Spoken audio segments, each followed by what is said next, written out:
Lewis Hamilton apologizes to Mercedes after ignoring team's request in Qatar GP.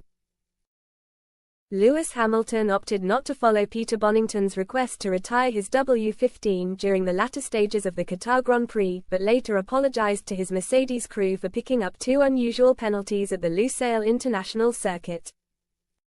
Hamilton jumped the start by a matter of milliseconds, landing him a slam-dunk 5-second time penalty following a brief review from the stewards. Then, later in the race, he picked up a drive-through penalty for failing to follow the pit lane speed limit, all but ending his chances of scoring points. On top of this, Hamilton was struggling to extract pace from an ill-behaving Mercedes machine. The 7-time world champion's frustrations have been clear to see this season, and his results have nosedived relative to teammate George Russell in the final stage of the campaign. At the time of serving his drive-through penalty, Hamilton was adamant that he would retire the car and end his miserable race early. "Park the car, mate," he told Peter Bonington. "Retire the car," he then added, "I'm switching off when I get there, mate." In the end, the 39-year-old opted to stay out, but was offered another chance to come in and call it a day when Bonington said, "We can now retire the car."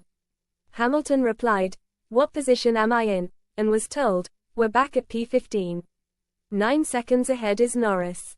He had to do a 10-second stop and go, but the rest are 15 seconds ahead. Ultimately, Hamilton decided to keep his car on the tarmac and gained positions on Yuki Tsunoda, Liam Lawson and Alex Albon as their soft compound tires perished during the latter stages of the race. After the race in the media pen, Hamilton said, "It just didn't really go that great, but these things happen. Don't judge me by how many times I fall, but I'm going to get up tomorrow and give it another go. The car and I don't get along really that well.